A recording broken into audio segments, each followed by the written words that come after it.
What's up, my friend? I hope you're having an awesome day. And like the title says, you may already have this. I read a short story, and it was by Jesse B. Rittenhouse. It's more of a poem. It's called My Wage. You can look it up. It says, I bargained with life for a penny, and life would pay no more. However, I begged at evening when I counted my scanty store. For life is a just employer. He gives you what you ask, but once you have set the wages, why you must bear the task.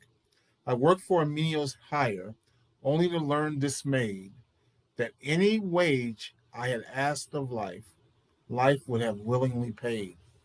And it reminds me of a story about this couple who had been very frugal all their lives, really watching their expenses and so forth, and they decided to, finally do something for themselves and take a trip. So they decided to take a cruise, and they said, we're gonna we they scraped together the money to go on this cruise, and they said, you know what, we're gonna be very frugal when we go.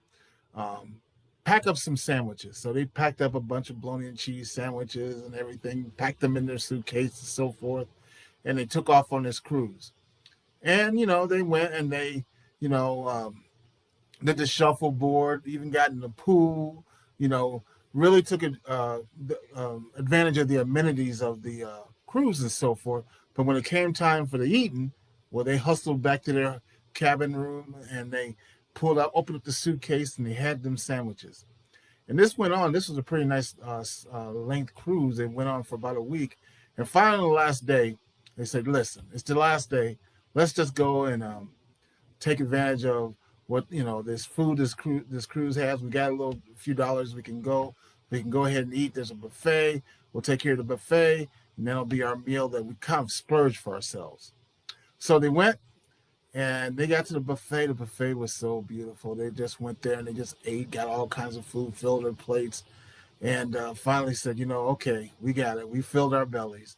So they went motioned for the waiter to come over and said, so give us our bill.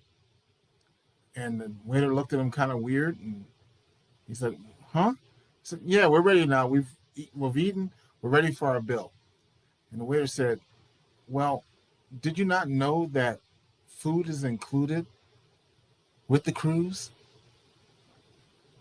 And they looked at each other, and you can imagine what they thought. And you might say, oh, that's so silly that they did that. But aren't we doing the same thing sometimes? Aren't we saying that, it's like that poem, life would pay us whatever we ask? In fact, the price has been paid for us to have an overcoming, awesome life. But do we really take advantage of that? What's the disconnect? The disconnect basically is faith, a belief in what we have and what's ours and what we can do and achieve in our lives. I want to encourage you, life is short. Don't get to the end of life and find out that the things that you would have wanted, the price that you would have asked of life, you could have had, but you didn't ask. You didn't ask up front what was included, because the life you are looking for is looking for you. You wouldn't even have the inclination to have that kind of life if it wasn't possible for you. Lean into that. We're going to be doing some things to help you lean into that. And I'm excited about that because, again, life can be a great adventure. It can be so much fun as you're achieving and working towards your worthy ideal. Like I said many times, and this came from Earl Nightingale, success is the progressive realization of a worthy ideal. But if you think that a worthy ideal is not for you, you are mistaken. And we're going to fix that. Have a blessed day. Think about what's included, and we'll talk soon. Bye-bye now.